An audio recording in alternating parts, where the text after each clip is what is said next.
नाजरीन अस्सलाम वालेकुम। दीगर मज़ाहिब के लोगों को मेरा आदाब।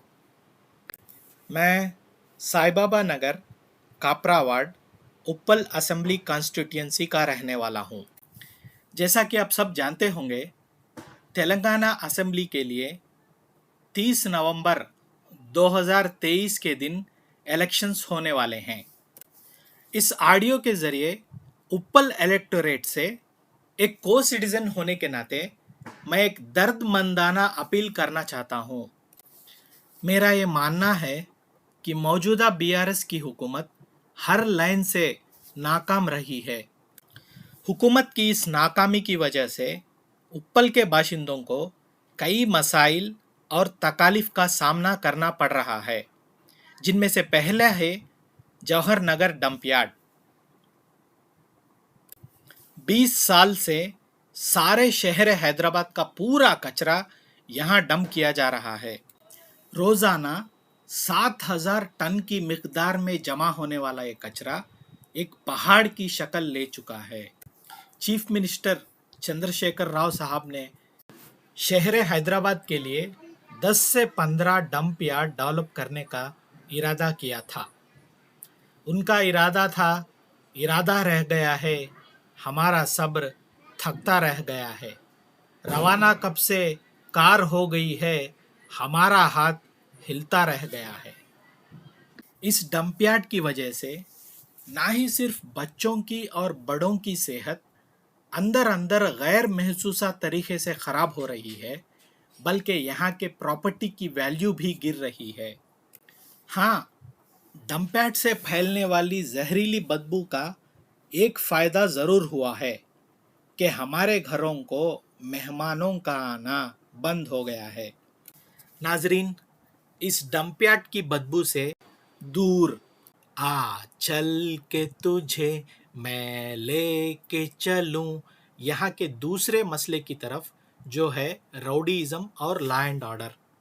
उप्पल असेंबली कॉन्स्टिट्यूंसी के हमारे साईबाबा नगर जैसे स्लम्स में रहने वाले 95% लोग लॉ अबाइडिंग सिटीजन्स हैं।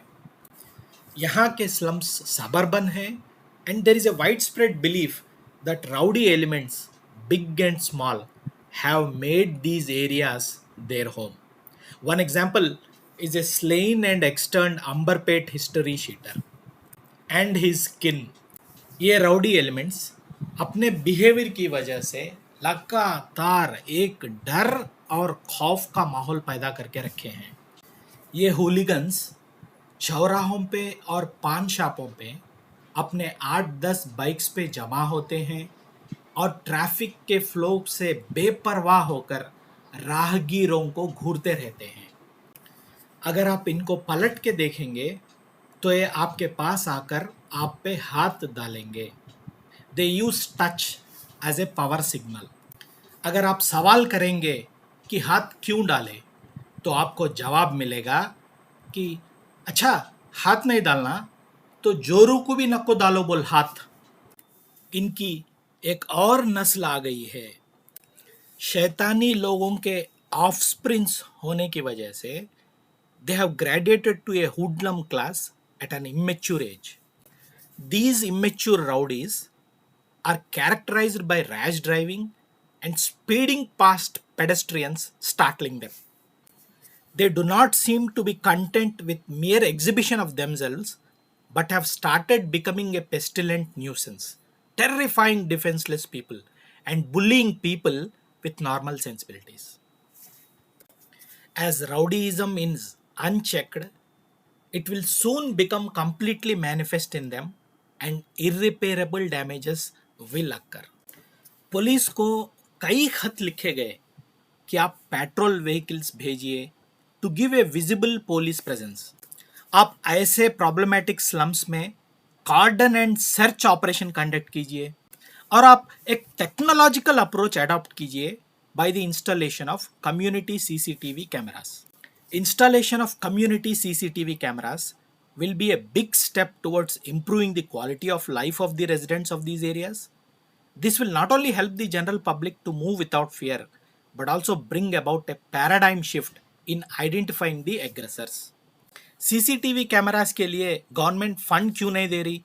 अच्छा, अगर आपके पास फंड की कमी है तो सीएसआर के जरिए भी फंड्स इकट्ठा किए जा सकते हैं। कम्युनिटी सीसीटीवी प्रोजेक्ट के लिए बड़े कंपनीज इन्फोसिस और गेल ने राचकोंडा पुलिस कमिश्नरेट से एक एमओयू साइन किया था जिसका वैल्यू 5 करोड़ 25 लाख था। वो पैसे कहाँ गए? मैं ये नहीं कह रहा हूँ कि पुलिस ने एक्शन नहीं लिया, मैं सिर्फ ये कहना चाहता हूँ कि ग्राउंड पे रिजल्ट ज़ीरो है। अच्छा, ये राउडी एलिमेंट्स क्या कोई पॉलिटिकल पार्टी से बिलोंग करते हैं? इसके जवाब में मैं बस ये कहना चाहता हूँ कि बहुत बुलंद फिजा में तेरी पतंग सही, मगर पता है मुझे डोर किसके हाथ में है।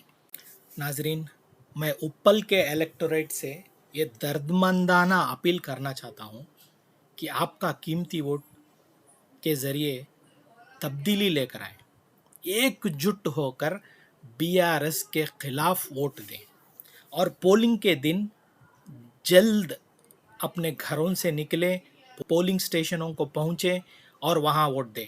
ऐसा भी देखा गया है कि एक का वोट किसी दूसरे ने इस्तेमाल किया है। 5 साल में एक बार हमें इस तरीके का मौका आता है, लिहाजा इस मौके को ना गंवाएं।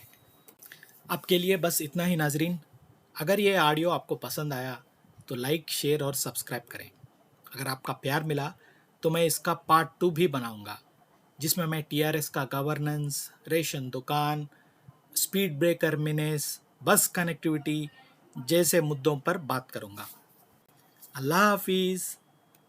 आ चल के तुझे मैं लेके चलूं एक ऐसे गगन के तले, जहां बदबू न हो, रौडी भी न हो, मुहब्बत की दुकान चले। एक ऐसे गगन के तले